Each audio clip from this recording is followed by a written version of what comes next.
back when I was going through the law school application process, Georgetown Law, where my dad went, had waitlisted me. And I was home over the summer. The phone rang, and it was Georgetown Law. And they said, hey, we're really interested in admitting you off the wait list, but would you come if we did that? And I said, oh, no, I'm going to UVA, but thanks so much. And they were like, okay, great, thanks. And I hung up, and I turned around, and my dad was there.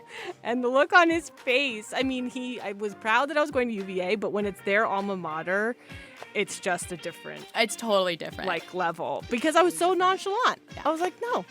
My mind was made up.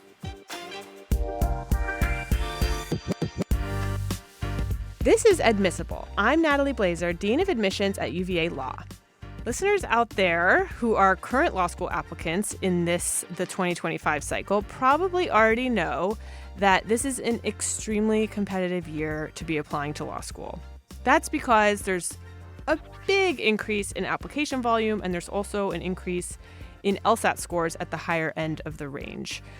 What this means in practice is that law schools, including us at UVA, are going to be a bit more cautious during the regular cycle in the number of people we admit. And why is that? Well, if you have a lot more strong applicants out there in the pool, right now it looks like 20 to 30% more, that means you actually have a better chance than usual at yielding the students you admit, because they are going to have, in theory, fewer options of schools to choose from. So they might be more likely to choose UVA. Of course, I think everyone should choose UVA all the time, no matter what, but I'm also a realist. So basically, the worst case scenario is for a law school to over-enroll. We never want to do that. So we're kind of pausing on people that we might have snatched up in a previous cycle. So all of that is to say, if you're out there applying this cycle, my heart goes out to you. If you've already been admitted, congratulations, because it's a really, really tough year. So by being cautious in a cycle like this, we're going to intentionally under-enroll during the regular cycle, because again, the worst thing we can do is over-enroll. So what does that mean?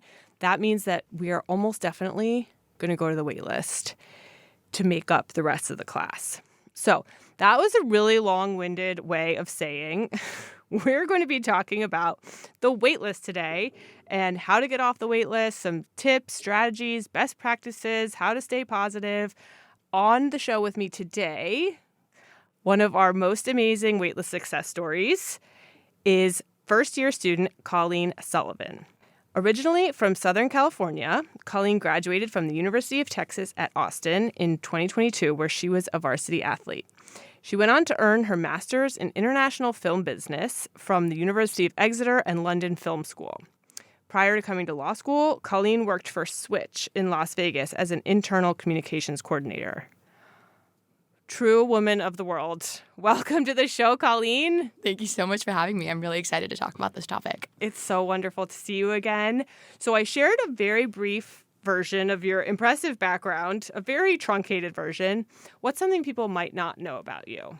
Ooh, I'm a music fanatic. If you came to my apartment, you'd hear it playing pretty much 24/7. I grew up playing guitar and piano and singing and performing and writing songs for my family, probably to an annoying degree. And my brother's actually a music manager out in LA, and we always joke about having stolen each other's pipe dreams because he wanted to be an MLB player and I always wanted to work in music originally. Oh my God. So, yeah. That's probably my little fun fact. That is. Well, and you have a voice. I bet you have a great singing voice, too.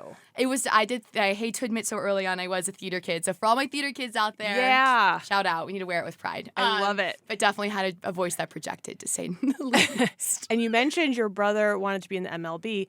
I have to point out, I said you were a varsity athlete. Oh, yeah. But you were a softball player, and not only that, you won the 2019 College World Series. Yeah. We're going to talk about softball hopefully a little bit later in the show because people know that that's a thing at UVA, and I would love to hear more about it. But was that just the coolest? It was, especially having started so young. That was the most culminative, hard work pays off kind of a moment for sure. Oh my God, incredible. I love that. Okay, so talking about law school, you obviously have a multifaceted background. When and how did you really decide that a law degree is what you wanted to do? Yeah, I actually started pre-med. I did a whole year of pre-med, thought I was going to do something in neuroscience or stem cell research, and then kind of realized maybe I don't want to be stuck in the lab all day. I seem a little bit more extroverted for that. And my parents are actually litigators back in California. And so I'd had exposure to law. I'd always been told that that was conducive with my skill set. But I always had this overwhelming feeling that if I went to law school, I kind of wanted it to be on my own terms and not just to do it. And so when I transferred to University of Texas, started pursuing kind of a business, media, sport, entertainment, conglomerative major out there, and started to see my interest in media, especially just kind of this intersection of how media is influencing our lives and interacts with innovation and technology. So when it came around to application time my senior year, and I was looking at the personal statement, and I was like, I know that law school, I think, is starting to be something I see in my sights, but I've only done really softball for my entire life. I hadn't traveled anywhere. I didn't get to study abroad. I didn't really get to pursue other interests just because it's so time intensive. And I felt that in order to be the best advocate that I could be and really get the most out of my legal education, I needed to narrow down who I was, my thoughts, my opinions, how I saw the world, to really glean the most that I could. So that's when I started looking for other alternatives. I'm a lifelong learner, so I found this amazing master's program.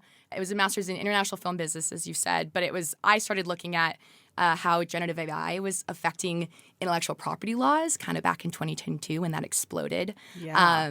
And I chose to write my dissertation topic on that and just fell in love with how the law was kind of a driver for navigating innovation before legislation or some of these other opportunities are able to kind of narrow down how we deal with these ideas of first impression. So I kind of felt like I had solidified my path and that I was ready to go to law school and really pursue that. So. Yeah, I mean, I feel like you wrote a dissertation about legal implications of generative AI before I even knew what like generative AI was. So good for you. And you made a documentary. I have to bring this up because, first of all, it has a great name. Yeah, Thin Ice. Thin Ice, about, I want to say, synchronized figure skating. Was that what it was? Yes. So synchronized figure skating, your mind's probably going right to synchronized swimming. In my opinion, I think it's even cooler. It's one of the few nationally recognized programs that has been kind of shunned from being in the Olympics. And so my stepmom is one of the biggest judges of it in the U.S. And so I've been exposed to that. Cool. It was great. And so when I got to film school, I thought that they maybe had misread my application because everyone in the class was 35 or older, had been on IMDb with full credits. I'm just this kid out of undergrad. And so when they asked us to make a film project, everyone was like, oh, yeah, of course. Like, I've been through these ropes. Yeah. And I was like, I have no idea what I'm doing. And it was one of those experiences where you kind of realize, like, A, you can do absolutely anything if you have the grit to go and research and put your mind behind it. And B, everyone doesn't know maybe as much as you think they do. So It's really a battle of spirits. And so it got chosen by faculty to present at Cannes Film Festival and some other really cool exhibition markets. It was awesome. Wow. You're going to be a phenomenal lawyer, but you also have multiple backup options, I'm going to say. So yes, definitely things to go back to. Okay, so you get your master's degree abroad. Really, really cool experience there. Your like interest in the law is gelling. It sounds like you come back to the U.S. in like fall of 2023. Mm-hmm. Just talk about sort of, my understanding is then you were like, okay, it's time to do my law school applications. So talk about your process a little bit. Yeah. So the way that my master's worked, I could have tried to do all of the application materials while I was abroad. Mm-hmm. But I just thought it would be really challenging and kind of deplete me of the experience of being fully there. So I had known that I was going to take 2 full years off. And so I first got a job at a tech company because I knew I had this interest in IP, but I didn't have a STEM background, so I wanted to be able to kind of talk the talk a little bit if I was going to be in that sphere. But then also, my nights were totally dedicated to going through the application process. So I had taken the LSAT before I went to the UK, thankfully, because that was like a whole process. Getting that off your list. Yeah. Exactly, as I'm sure everybody can relate to that relief. Totally. And then as soon as I got back, I started reaching out for letters of rec. I chose to do 3 letters of rec, 1 from a professor in undergrad, 1 from a professor in my master's program, and then for me, a coach figure to kind of add some humanizing element of my grit and character and whatnot. Yeah, and then I started doing my applications. I got back to the States around September, so that was kind of when I started getting everything going, and I started submitting applications. I think my first one was November 15th. and prioritize getting them all in before the end of the year. So between November 15th to, December, late December. Great. So I'm curious how you decided where to apply because you're from Southern California.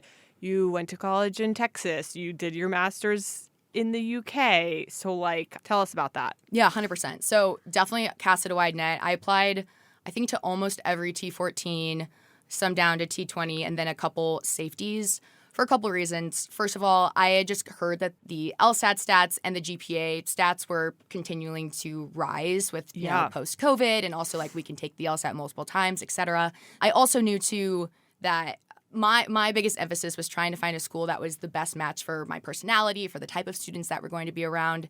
As a former athlete, I had experienced phenomenal teams on paper, but the chemistry didn't gel, and that really had affected my experience for better or worse, right? And so that was something that was important to me. So I did apply to both coasts, but I first tried to make sure that they had an established IPE program everywhere that I applied. And second, that when I was kind of interacting with them and pre-recruiting formats like the LSAC forums and whatnot, that the people who they thought was the best representation of them seemed like people who I could be friends with or get along with, et cetera. So, well, and that's a great segue because I noticed that you went to 2 LSAC forums. Yes. Tell me about that because one was in Chicago and one was in LA. So how did that work out? Yeah, so Chicago, what was difficult was a lot of the schools that I wanted to apply to were not attending all of the forums. And the Los Angeles forum was later in the process. I think it was at the end of October. Yes, it was. So first of all, I was just trying to get out there a little bit earlier when I was still deciding where to apply rather than by the end of October, I had kind of had my list pretty set.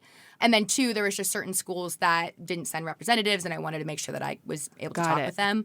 So it was probably maybe a little extreme, but No, I think that's really smart, actually. I think you, it sounds to me like you didn't apply somewhere where you for sure would never attend. 100%. Right? Every single school that I applied to felt like if they had given me an offer and I'd felt like there was the proper connection, I absolutely would have gone to. And there were some schools that I didn't apply to, whether it was I was a Southern Californian and didn't think I could deal with the weather or a lot of little, my dad, when I was committing to softball schools in 8th grade, it was super early, the recruiting process back then. He would always make us rank weather, academic preferences, and intangibles. Those are the 3 categories that he would have us evaluate, me and all my siblings, where we were going to go, and then rank those in terms of your importance. And so for me, it was kind of a tie between intangibles and academic availability, and then geographic region. So but those LSAC forums were so helpful because, first of all, you get over the fear of being in a room of people who you have no idea who they are and having to go up and start a conversation from scratch.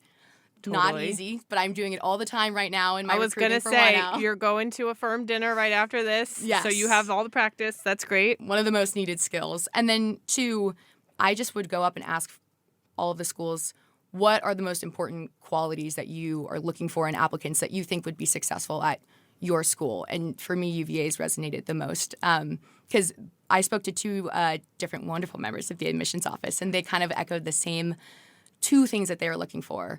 Some kind of purpose or goal or vision for your legal career, and then that you demonstrated being a quality human by being involved in your community. And those were the 2 things that I found the most compelling. So it was great to hear that at those forums. It's such a blessing to have the team that we do because I can't travel that much, but I just know, I know who you spoke to, but I know that whoever you speak to, you're going to get a great experience like that. And they're going to give you really just an authentic answer. And so, so you applied to UVA. It was around December 2023 we're talking about. When did you start hearing back from schools? I started hearing back from my more safety schools kind of January, February. And then I started hearing back from T14s. I think for me, it was a little bit later than some. I think it was kind of late March. Early to late March, and then early April. Okay. So for me, it was a little bit more spread out. I know at that process, last year, it seemed also similar where they were trying to they were a little more reserved with certain candidates. Little more, yes. It's been quite a few years in admissions because last year it was a very similar, not for different reasons. It was another slow year. So I very much remember getting an email from you in late March. I think our admitted student open house that year had probably just happened. And I know what I think of the email, but I want to hear from you. Like, at that point, it sounds like you had heard from some schools. So tell us your thought process in like reaching out at that point of the cycle. Yeah. So especially with casting a wider net, and I at that point, I had some phenomenal schools, like Cornell, Georgetown. And for me, I'd committed actually to NYU already at the time, which I loved them for what I wanted to do. They were a phenomenal option, great admin office, all of the things. So when did you commit to NYU? That's interesting. I committed to NYU around late March, kind of around when I was sending this email. Okay. And so for me, it was funny because NYU was on my short list. I had 3 schools on my short list of if I got into these 3 schools, like I'm so ecstatic. Yeah, I'm so excited. But for me, the only kind of thing that was lingering always in the back of my mind was Virginia had this holistic package of the community. And I think the NYU community is phenomenal, but it's a completely different energy to be in the middle of the city than to be in beautiful Charlottesville, Virginia, where we're playing softball all the time, right? Yeah. So at that point, for me, I narrowed down my wait lists. One thing that was really important to me, and I'm hoping was reflected, was when you're sending these emails, I think it's really easy to feel like you kind of have to hedge your bets, and so you want to have as many options as possible. For me, that was just, I didn't feel like I could write a genuine message that was conveying why I personally felt like this school was the best fit for me if I didn't see them as being in that same marker. This is such great advice because, so I'm curious, did you like actively withdraw from other wait lists or did you just kind of not reach out to those schools? A little bit of both. There were some schools that I knew 100% I actively withdrew from. I would say there was another group of schools in a category of if on the off chance from the wait list you're going to give me a full ride, I would have to consider because I'm interested enough. So I waited because I'd heard that they start releasing those wait list emails of, hey, check back in with us kind of around mid-April. So I I held on to some of those. But definitely the schools where I just felt like there was not a chance at all, I actively withdrew from just because I know how many kids were like me on the wait list who would have loved to hear back and release that spot to them. Yeah. So if you know you're never going to go there, it does help other applicants, and it also helps the admissions committee big time to withdraw if and when you do know that. Of course, people should keep their options open if they don't know for sure. I think your email to us was exactly what I tell people it should be. Like, don't reach out to a school to say you're waiting to hear back from them and you're really interested just because you are sort of anxious to get a decision. Like, only send that email if you really, really, really, are waiting on that school and really want to go. And so I thought the content, I thought the tone, everything about your email was great. It was clearly genuine. And it came at a good time because basically for folks out there, this episode is going to come out March 7th. So our open house this year is the end of March. And so what that means is all the people that we've already admitted at that point are going to come. We're going to woo them. And then we just have to wait. We can't just then go start making out all these new offers because usually open house is a time that solidifies people's decision. So we're going to start seeing deposits come in. And so you emailed us at a time where we were really in kind of a wait and see mode. So like your email gets sort of filed away and added to your application. And so we're just kind of seeing, all right, how is the class shaping up? Then for folks who don't know, we get everybody in the pool a decision by mid-April. So you at that point, Colleen, you didn't actually have an active decision from us when you sent that first email. No, I didn't. But one thing that was, I guess, a little strategic on my end was I knew I could see when Admitted Students Day was. So I had a pretty good idea that I was a candidate potentially for the wait list. Mm-hmm. And so I also knew when the deposit deadline was. And so in my mind, first of all, I didn't want to bombard your email with 1,000 emails because I knew you were busy. But second, I thought if I was going to send a continued interest pre-waitlist, it would be best to do it between admitted students and the deposit deadline because that was when you guys were going to be getting data back about what your class was starting to look like. Very smart. Very smart. And a couple things that I'm feel very compelled to point out. First of all, this is a phenomenal strategy. I really do think it made all the difference in terms of putting you on the admissions committee's radar. I need to point out, you have to be a great applicant to begin with. Okay, an email, no matter how great your email is, it is never going to make or break your admission to the school. But it's a super competitive process. There are thousands of applicants, things like that. Second, I said that the content and tone of your email were very genuine. But what was even better is that it reinforced the UVA indicators you already had in your app. So you went to 2 forums and spoke to our rep both times, and you had written a YUVA statement. So you can see how someone can write a genuine sounding email, but if this is the first time that I see any UVA indicator in the file, it kind of reads as less authentic. 100%. And I would encourage any applicant out there, if there is a way to write why that school, do it. Yes. It is so much more compelling when you can point to why you would be not only adding to that community, but it was things like, I love to hike and be outside, and I knew I wanted to join the Outdoor at UVA Club because I wanted to hike the Blue Ridge Mountains, tangible ways that you're showing that your interests are aligned. And it was those kind of indicators that every time I was writing this email, I obviously wasn't regurgitating my entire why UVA essay, but I was trying to harken back to who I am as a person and my values and my intangibles beyond just who I want to be as a lawyer were a fit for this kind of community. Absolutely.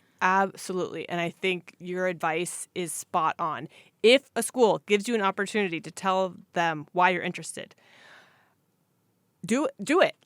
Why not give yourself every single advantage possible, especially if that's how you really feel? It does make such a huge difference.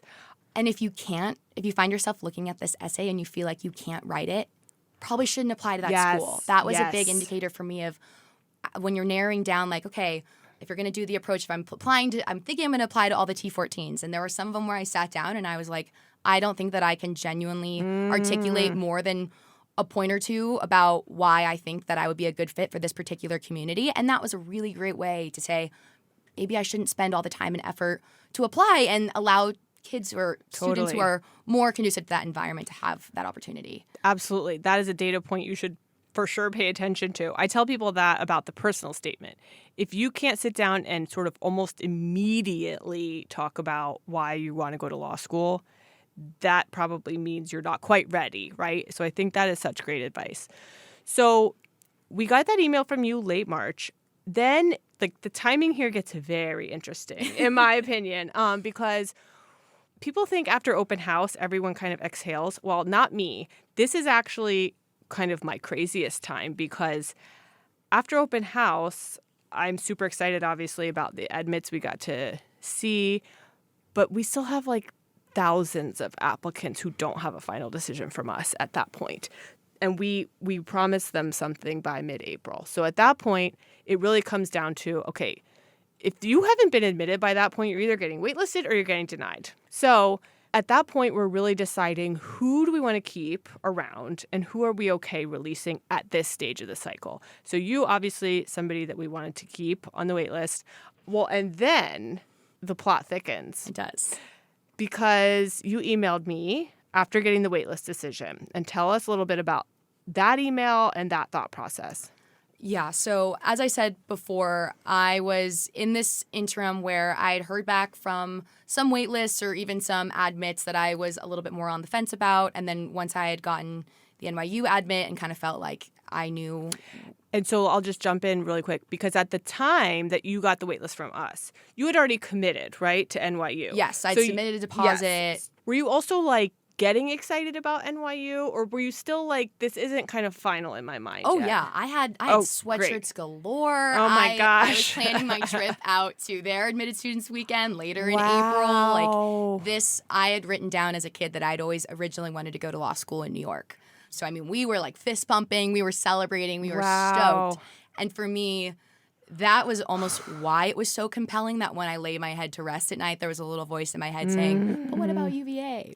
That I just got chills. It was one of the most challenging decisions to confront what I thought I wanted with what was actually best for me. Mm-hmm. But at the end of the day, it was one of those gut feelings of, this is where I feel like I'm really meant to be. And if I have this nagging feeling, I have to pursue. So You have to pursue. And then if it didn't work out, which we all know it did, you would know you did everything you could. Exactly. And then you could make peace with your NYU decision. Yes. Right? Okay. So you get a waitlist email from us. We're telling you, Colleen, you're a great applicant. We're putting you on the waitlist. You write back. And what did you tell us? I said that if I was admitted to UVA, I would absolutely accept. And I really, truly meant that. I didn't say those words lightly because I heard encouragement from, all of the law school application tutors out there that you could say this to schools and it would increase your spot on the wait list. But I always felt a little awkward about saying that and then,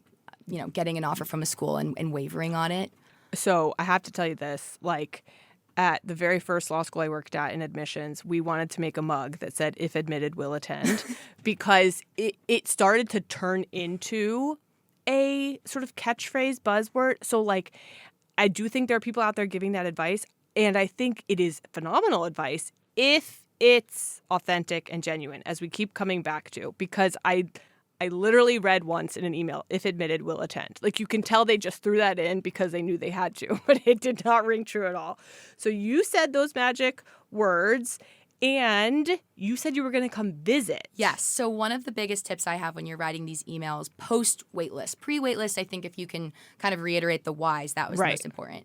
Post-waitlist, I didn't want to just fill up your inbox with more reasons of why I wanted to be there. You knew why I wanted to be there. So I wanted to have some kind of action item and with any time that I communicated with you. Whether it was, so for this, it was, Smart. I'm going to come to the school. And I think I asked you, is admissions open? And I knew it wasn't, but posing some kind of question. Because it was a Saturday. It was a Saturday. Yeah, I was working a normal 9 to 5, so I was a little limited on when I could fly cross country.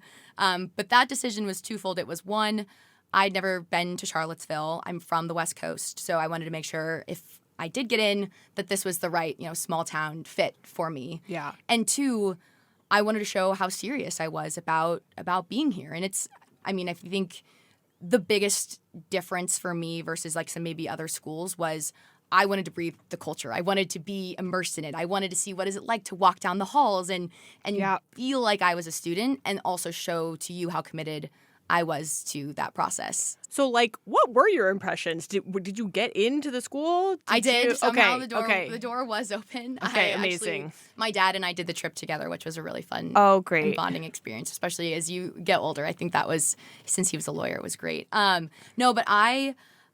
although it was quite empty, the halls, UVA has a lot of studious individuals, so the library was still very packed. And it was just, I remember walking in and seeing all of the natural light in the school against the wood and just feeling, I don't know, I felt at home, which sounds so cheesy to say, but it doesn't. There is something to when you have your feet on the soil of the law school, some kind of chemical connection between you and that school that links to your gut feeling, at least for me. Totally. Every school that I visited, I felt like just my physical presence there was almost more data points than I could have ever gotten on the website or whatnot. So I loved Charlottesville. We walked down the mall. We had food at a great little burger spot, Citizen Burger, which was phenomenal. Great. It just felt like everything came together. Yeah. And especially if you're looking at UVA, where the small town quaintness is such a big part of the culture here. Absolutely. It's a great destination in and of itself, but I think unlike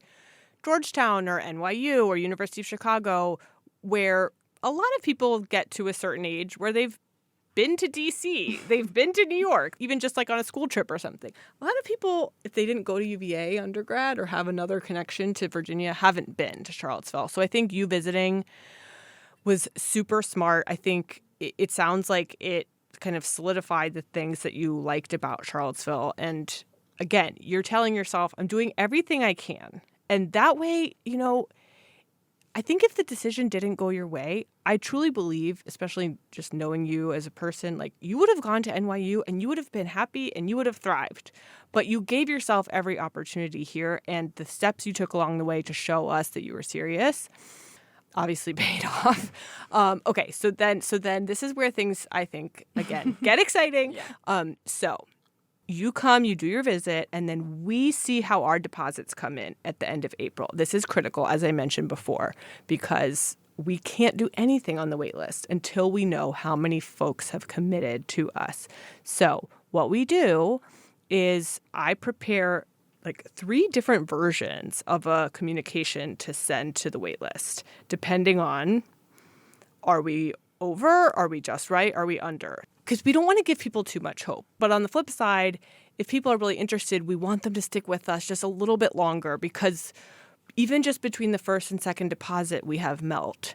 So a lot of activity can happen in the month of May. So we try not to get people's hopes up. But basically what we said last year was, hey, we will be going to the wait list.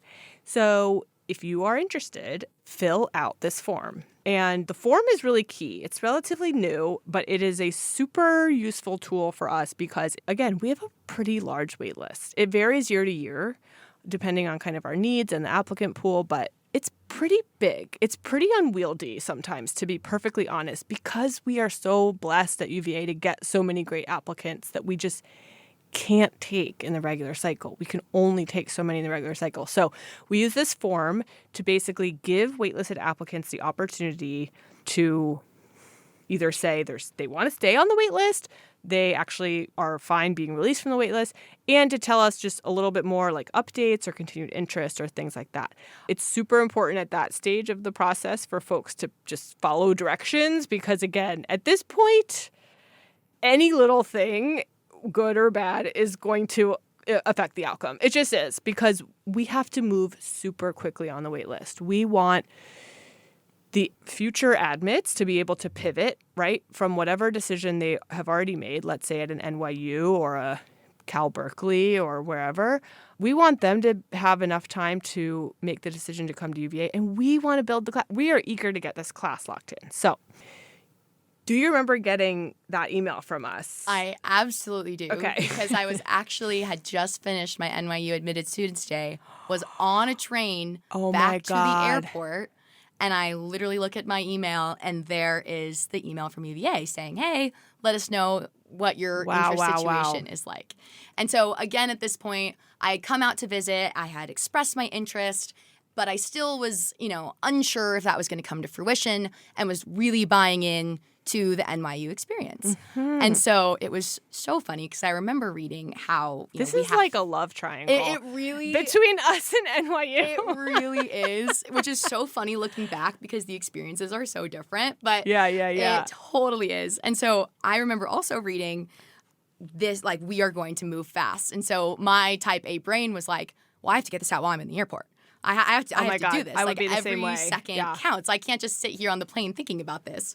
So I literally was in the airport at a restaurant filling out the form. I remember, again, putting I think there was a way that you could indicate how strong your interest was. And so whatever that was, I put the strongest interest. Yeah. I think I put a small paragraph that just restated a little bit about why UVA, but I really didn't try to overdo it because I knew that my file probably already said the exact same things or a rendition of what I put on there. But for me, I was just trying to do as quickly as possible so that it could give me the best opportunity to be seen. Yeah. So that was oh my God, that is so wild. I had no idea about that. Well, and people say, well, do I have to put everything in this form? Can I send another letter? It's like, everything you've already sent up until that point, we have in your file. So there's no need to send anything else. The form is where I live and die. So if you want it considered, it's got to be in the form. However, we're going to go back to your file before we even consider taking you off the wait list. So don't worry, because everything you've sent up until that point is there. And again, it goes back to the point, you could tell us all these things in the form, and if I go to your file and you haven't said a peep about UVA in 6 months, it looks a little bit suspicious. Again, I'm trying to emphasize that, like, from the applicant's perspective, transparent communication is so important. Authentic, genuine communication is so important. That's why we try to do the same in return. Like, we wait less than 24 hours after we know how many people have deposited, what we can do and when and how. And we try to give, like, really clear instructions. So I think the clear, transparent communication on both sides is critical to this process. So for anyone listening, like, there is a fine line between, like, communicating genuinely and openly and, like, over communicating. But, like, if you follow the instructions and you are always like authentic again and true to yourself, I think that's the best that you can do. I agree, and I can share a little bit of a tough decision that I had to make in this. By the time I got that email from UVA, I think I only held on to 3 other waitlists. Okay. And one of the other ones that was just a really difficult emotional situation was actually Berkeley. My dad went to Berkeley. Oh. I have family in Northern California with my interest in IP and tech. They were, have a phenomenal program for that. Totally. And so they also asked me the same questions of, do you think you would, they explicitly said, if you got an offer from Berkeley, would you attend? And I was my first instinct was hedge, right? Like Totally. spread it Say out, yes. hedge my bets, say yes. Like, I love Berkeley. I could totally see myself there. Like, say yes. And it was one of the hardest days when I had to go to my dad, who wasn't, pushing it too hard, but Yeah. definitely is affiliated, and just say, I can't with good conscience mark that I would absolutely accept. I can put that I'm interested, and I can tell them why I'm interested, but I just don't feel like for my conscience, can make that big of a step. Because the last thing that I would want is for them to read that, give me an offer, and me have to say no. Of course. And your dad must have been so proud in that moment. I think he was. I think it took a little of time for him to express it, but he absolutely was. Well, I have to say, first of all, that you only tell schools what you truly feel in good conscience is so just admirable. I think there are applicants out there who will hedge, and I don't even necessarily, think that's a bad thing, because it is such a crazy process. And sometimes, look, maybe you're hedging, but then months go by and then that place does somehow become your number one. You know what I mean? So I think you have a just infinite integrity, and I think that's incredible. And you were obviously a competitive applicant, and you were going to land somewhere just great. I do understand why other applicants might hedge, but I think what you did is what I would recommend. Okay, so I mentioned the waitlist process moves fast for multiple reasons. So May 7th, less than 2 weeks, like 10 days after we communicated with our waitlist that we were going to make some more offers, I reached out to you for an interview. Then do you remember that? Yes, I absolutely. assume you do, because you remember everything. Yes, I got the email. At that point, I think when I had submitted the form, I knew in my gut I would still go, but you don't let yourself get excited because, like I said, I was really committed to NYU, and I wanted to continue that and not feel like I was cheating on NYU, for lack of a better term. Yeah. And when I got that, I had some friends who were at UVA, and I knew that this was really a get to know you and make sure that we're securing your interests and all of that. So I was purely ecstatic because I knew now that it was becoming a tangible reality. For sure. So when we reach out to anyone to interview them, it's a positive sign. It means like we already love what we see on paper. The waitlist phase, way more so than in the regular cycle. In the waitlist cycle, we really are only reaching out to people who we have a pretty high degree of confidence would come. Now, our yield off the waitlist is not 100%, okay? Our yield for binding people is not 100%. Like, things always happen, but because we have so few precious offers at the waitlist phase to give out, and because, to be perfectly candid and transparent and authentic, we are so exhausted. It is the end of like a 9-month cycle, and we are like, we want this class in. We don't want to go and interview 100 people to get 20 more people or whatever. We want to interview the people that we really, really, really want and get them to matriculate. So your interview went very well, obviously. You were admitted on the spot. And then, again, just to reiterate how fast the process goes, I think we give you like a week to deposit. And you're so kind to not tell them that I'm pretty sure I cried after you gave me the interview. Oh my God. Or once you gave me the admit. Well, a lot of people cry, so you're definitely not alone. For me, a lot of times I start to tear up too, because then I feel like this person really cares and really does want to be here. So talk about like that week. Like, were you still kind of having like... I think I knew pretty much immediately after the interview. One thing that I found so special was, just as we were talking about, that it wasn't like you were sitting behind there. It didn't feel like you were evaluating me. Just the genuine conversation that we had just really reiterated why I wanted to be there. And so it was kind of a no-brainer for me afterwards. And again, I made another very long pro-con list to satisfy it with data and what I wanted. And I started kind of thinking to myself, I know that I'm going to have an opportunity to be in the city. If you look at UVA's employment statistics alone, DC and New York are, I think, the top two by a long shot. Yes. And for me, I started thinking more about what do I want my 3 years at law school to look like? And to me, that was different than where do I want to practice? Because all of these schools were going to give me phenomenal vehicles to go and be a badass, in the city and do all the things that I want to do. For me, I was like, how often am I going to get an opportunity to be in beautiful Charlottesville in a small cohort of people who are kind and driven and phenomenal and walk out of this experience with a Rolodex of friends who are in the profession with me? And I think that that's possible at any of these schools, but particularly at UVA. That kind of rose to the surface as my top priority. And it was nagging at you in the back of your mind for months. And you listened to that. You didn't just say, I want to end my cycle because it's a long process and it's stressful. Like, you waited. You waited for what was right. And I think that is just so admirable. And I'm so just glad that it all played out the way it did.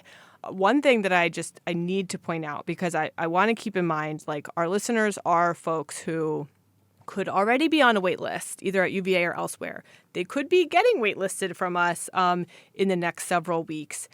And when I was preparing for this episode, I went back, obviously, and read your application because it had been probably almost a year since I read it. I am not just saying this. I read it and I thought, how in the heck did we not just take her in the regular cycle? I swear, hand to the heavens. But, like, why did we not snatch her up in January? Like, you had the experience, you had the numbers, you had the essays, you had everything. You know, I want waitlisters out there to know that. Like, there is nothing wrong with your application. To the contrary, you have a great application. If you stay on the waitlist, you have a great application. And this is why I felt compelled to do this episode. Nothing is going to overcome not being admissible, but you can be a phenomenal person on the waitlist right now who just maybe hasn't communicated.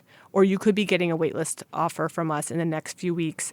And I'm telling you, like, send that email because you just never know. It's not a guarantee that anything's going to happen, but I think it's always better, and you are the sort of embodiment of this. You never know if you don't try. So you have to sort of go out and try if that's what you want. Oh, I think you said it so perfectly before that my goal in all of this, besides just being admitted to UVA, was feeling like I had done everything I possibly could do to be in the best place for me. And kind of exactly what you said when I was deciding to do this episode, it was so important and near and dear to my heart because I find empowerment in my waitlist story because it shows the persistence and the tenacity and going after what I want. I was soothed by knowing I did what I could do. Yes. And if you can find that kind of solace is my biggest advice to being on the waitlist and feeling happy with your outcome. You did what you could do, and you were true to yourself along the way. You know, I remember when I was studying for the bar exam and somebody kind of was teasing me for studying too much. And I said, if I fail the bar, I will be okay with that as long as I know that I did every single thing possible. So I passed the bar, everybody. I probably did overstudy to some extent, but I just say that because you never want to look back and think, what else could I have done? So I think, you know, the waitlist in and of itself is almost a second cycle. And it's, like I said at the beginning, you're competing for such a limited number of spots. So, like, for people who feel like, oh, I was admitted off the waitlist, our waitlist admits come to UVA and they absolutely knock it out of the park, almost without fail. I almost felt like from all of these people, they chose me. I wanted to make you proud. I wanted to make myself proud. I wanted to make the school proud. Like, there was a certain level of ownership that came with it, and also feeling like they wanted me for who I was. Yeah. Hopefully this is serving as just a tiny even pep talk for anybody who ends up on a wait list. You will end up in the right place. There are things that you can do, in my opinion, that at least at UVA, but I think at most schools, we'll give you just the best chance. And then if you don't get it, you just know that you did everything you could. So before I let you go, I am dying to know about your 1L life. You were a college softball, World Series champion. Are you playing softball here? Yes. Okay. I am actively out on the field, which is so funny I love because that. I knew softball was a thing, but I actually didn't know how important it was until our interview when I asked you, my one question was, what was a memory that you found most endearing or most memorable from your time here? And you talked about your section's first 1L softball game, and I was like, oh man, I really need to start getting back in shape. I got to get my cleats back out. I remember that you said that, and we did win. I think I told you this. My section won the 1L softball tournament, which some people in our section treated like the College World Series, but that was for sure one of just the whole softball, the way that it provided so much bonding for my classmates. And I'm so glad that you're experiencing that too, and probably just dominating out there, to be honest. I do. It's actually so funny. I was a catcher, and so now I'm living my shortstop dream, which for anybody who plays baseball knows is kind of like the end all be all, but they put us back behind the plate because we, had to do other things. But no, it's been such a wonderful way to bond with my classmates, to meet people from other classes. And one takeaway that I just want to stress, and I'll use softball as the vehicle to do that, law school can be stressful. We all know that. It is demanding in a way that even as a former college athlete, I'd never experienced this kind of demand. But what makes me so happy every day and what makes me feel fulfilled is that I chose an environment that prioritizes things that help me de-stress and find community and connect. For me, that's being outside and softball and, having drinks with friends after class or whatever it is. And I think I found that because I was so open in my admissions process. The more authentic you are, the more likely that you're going to find what you're looking for at the end of this process, regardless of whatever that is. But I just think that's so important. And I don't know, that would be my biggest advice. I think that's the best piece of advice, because if you're inauthentic during the process, you're going to end up at the wrong place. And then how's that going to feel? So that was incredible advice. Is there anything we didn't talk about that you want to make sure people know? Or yes, I would say, biggest thing is also all the things that we've discussed today are not skills that go away. I'm currently in my 1L. There's a very interesting process now of finding firms, and all the skills of reaching out and establishing connection and knowing what you're looking for and finding that is not anything where if you cultivate it now, it's going to be a lost skill. If anything, I have found it so valuable that I started that in the admissions process because it's helping me navigate now what my next move is going to be. So bottom line is to say, the more that you're able to figure out what you want, it is going to just continue to compound in how much it gives back to you. Oh my gosh, that is so true. And on the flip side, doing all those things, and if you deal with some denies from schools, that is also preparing you for life as a lawyer and life in general. I'm going to say for the record on this podcast, you are going to be a law firm partner one day. I have zero doubt. I don't say that to everybody. I don't say that to almost anybody. You're going the distance, I swear. Thank you so much for coming on the show, Colleen. This was awesome. Thank you so much for having me. Especially as a busy 1L. I should have been more obvious about that at the beginning. You're a busy 1L, and you took so time out of your day, so thank you. This was great. And I hope to meet some of you guys next semester at UVA. I know you will. I know you will. This has been Admissible with me, Dean Natalie Blazer, at the University of Virginia School of Law. My guest today was first-year law student Colleen Sullivan. The next episode of Admissible will be out soon. In the meantime, you can follow the show on Instagram at Admissible Podcast. And as a reminder, Admissible is now on YouTube. You can check out all new episodes there, along with some vintage content we're sharing to help guide you through this application season. Thanks so much for listening, and please remember to rate the show wherever you listen to podcasts.